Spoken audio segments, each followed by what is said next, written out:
In eastern Texas, farmers have been complaining incessantly in recent days. Swarms of hogs were no longer just destroying fields, they were sneaking into barns at night, attacking livestock, and even messing with water wells. As such, it was not possible for our team to wait any longer. At the first light of the morning, the whole team got ready.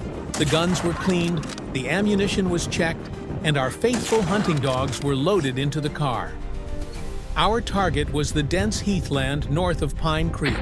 A large herd of hogs had been tracked here before. This time, we were going in full force, with serious preparation.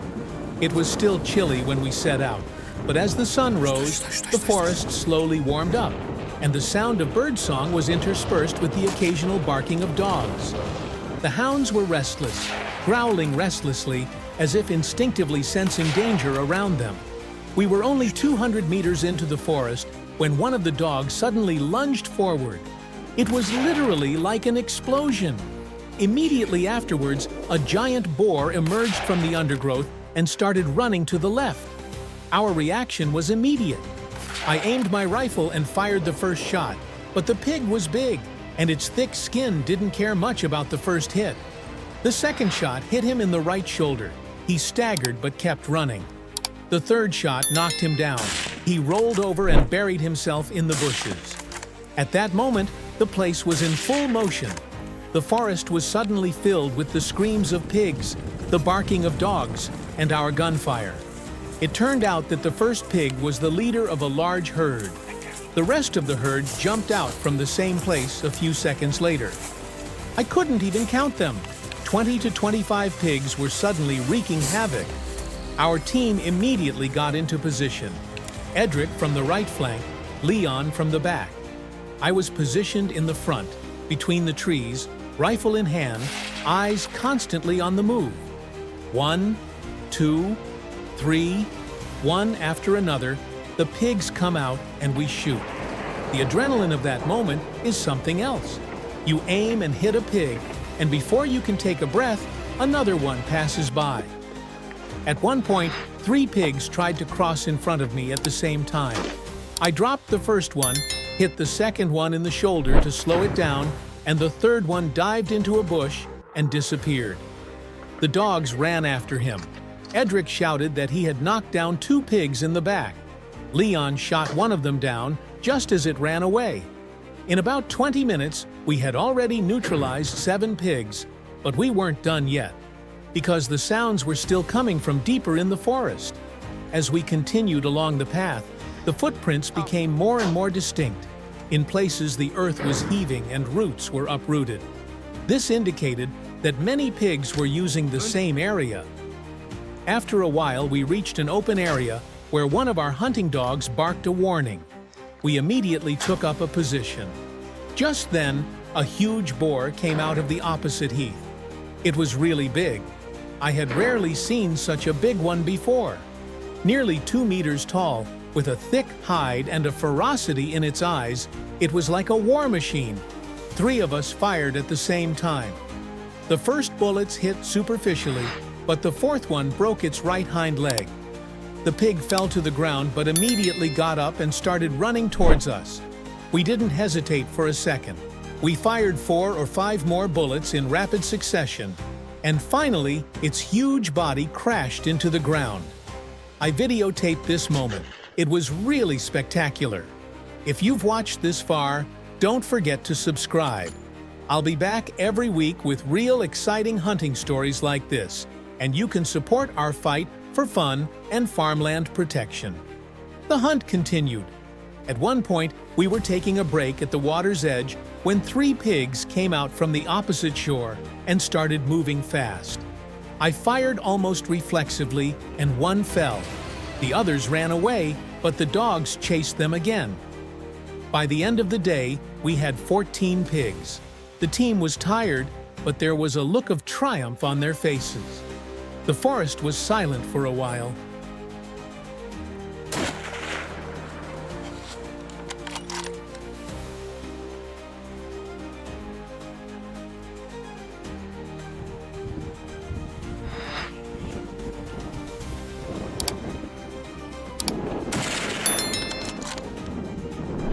As night slowly fell, the stars began to appear one by one in the sky. But for us, the hunt was not over yet. The day's struggle had exhausted the team, but it had also brought excitement to the peak, because there was still movement in the forest. The pigs had retreated to deeper areas after the day-long chase and started to reappear after sunset. This time, our target was a narrow valley at the western edge of the forest. The stream running through the middle of this valley was the most frequented place for the pigs at night. We knew from the tracks and the cameras we had set up at night that they came here out of thirst. The team prepared their flashlights, the thermal binoculars were checked, and we quietly took our position. I took up a position on the rocks above the creek, Leon and Edric in the lower part of the valley. Our hunting dogs were not unchained, because silence was paramount tonight. As the hours passed, the air became cooler and cooler, the fog descending low, creating a dense gray blanket among the bushes. Just then, through my thermal binoculars, I saw a moving silhouette, a large object, moving indefinitely. My heart sped up. Silently, I fixed my scope and cocked my rifle. About 80 meters away, a giant pig was walking in the darkness. I waited. As long as the wind didn't change, he wouldn't notice me. After a few seconds, the pig came a little closer, now almost visible to the naked eye. I didn't miss the moment. I held my breath, squeezed the trigger, and the sound of the gun tore through the night. The pig staggered with the first blow but did not fall. Immediately after, I fired a second bullet, this time right into the torso.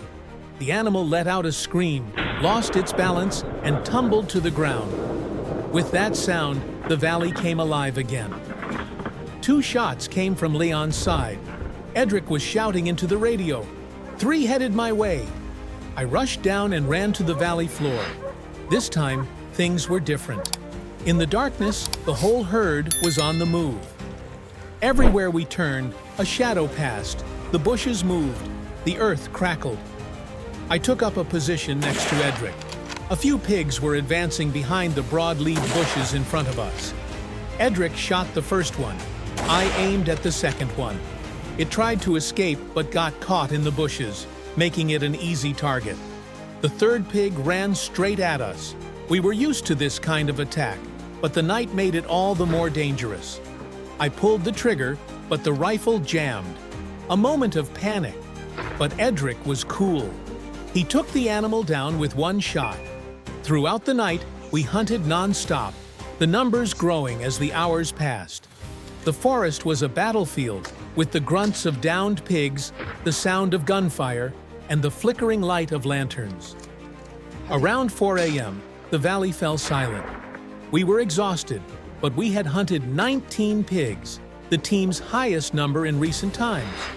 As it started to get light, we left the valley one by one, collecting the catches we had left behind. We started on our way back with full cars. This video contains some truly unforgettable moments. If you like this kind of extreme nature challenges, don't forget to subscribe to my channel. If you click the like button, it will be a reward for these nights of hard work. Every week, I will be back with a new hunt, a new adventure. With your support, we can make bigger hunts, better equipment, and more effective videos. As we emerged from the valley, the first rays of morning light began to gently illuminate the sky. But this time, it was not the sweet exhaustion that comes after an ordinary day of hunting. Our feet were almost completely exhausted. We were covered in mud, and our weapons were covered in soot and dust. But that tired smile of victory on our faces, that was worth everything. One by one, we loaded the pigs we had hunted into the pickup trucks. Some of them were still wiggling slightly, dying. We were trying not to make eye contact, but that was the nature of this job. It was them or us. The dogs were still full of energy. Even though they had been running around all night, it was as if they would lose their nerve if they stopped for a moment longer. Edric, Leon, and I took one last look at the forest before getting into the car. It was as if something was still moving there, deep inside. but it was time to turn back.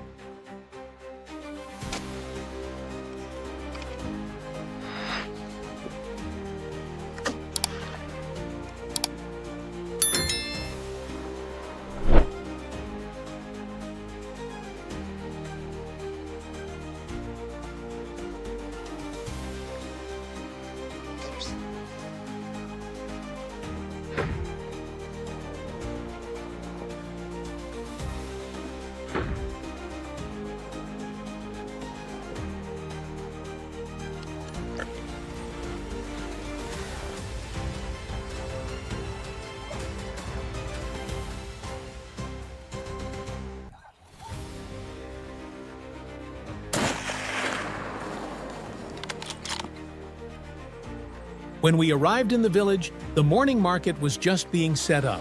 Seeing the pigs lying on top of each other on the back of the pickup truck, the villagers approached in amazement. "How many were there?" an old uncle asked, biting his lip and looking at the size of the animals.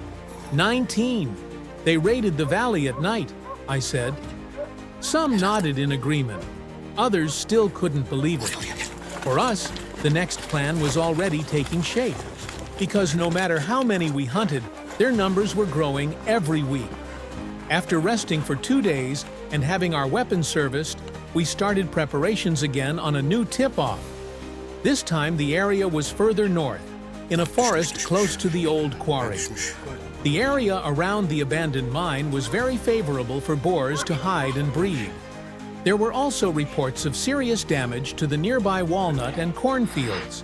So not only us, but also volunteer hunters from several other villages would come with us.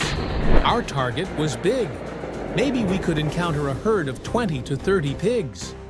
We set off. We wanted to be in the area before sunset. Trucks, dogs, guns, and radios, everything was ready. On the way, Leon talked about old hunts, and Edric cleaned his binoculars. When we arrived at the quarry, it was quiet.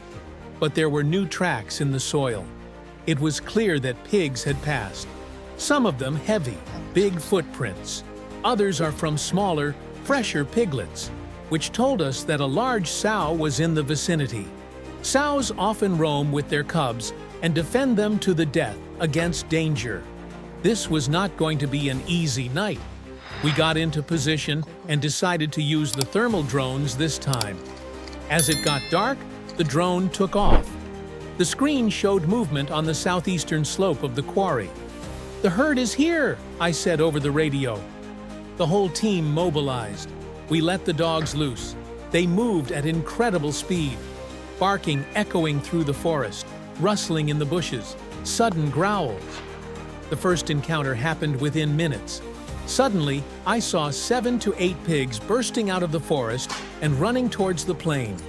I immediately got into position and pressed the trigger. The first shot hit the target. One of the pigs was knocked down. Immediately afterwards, 2 more pigs turned towards me. 2 more bullets in quick succession. One hit him directly in the leg. He fell to the ground, but he was dying. The last one was stopped by Leon's bullet. As the hours passed, the number grew. Each one was running, hiding or attacking from a different direction. When I came to Edric, there were 3 adult pigs lying on the ground. I took 2, and the dogs took 1, he said, laughing. Our bodies were aching with fatigue, but we were still in the middle of the hunt. In total, we caught 14 pigs scattered in different directions. Some escaped, some we spotted with drones and recaptured. By 6 a.m., we had 24 pigs. This video will be one of the most impressive and action-packed hunts we have ever recorded. You will realize how much work and effort goes into these kinds of operations. If you want to hear more of these stories, please like the video and subscribe to my channel. With your support, we continue this fight. New territories, new threats, and bigger herds await us. See you again on the next hunt.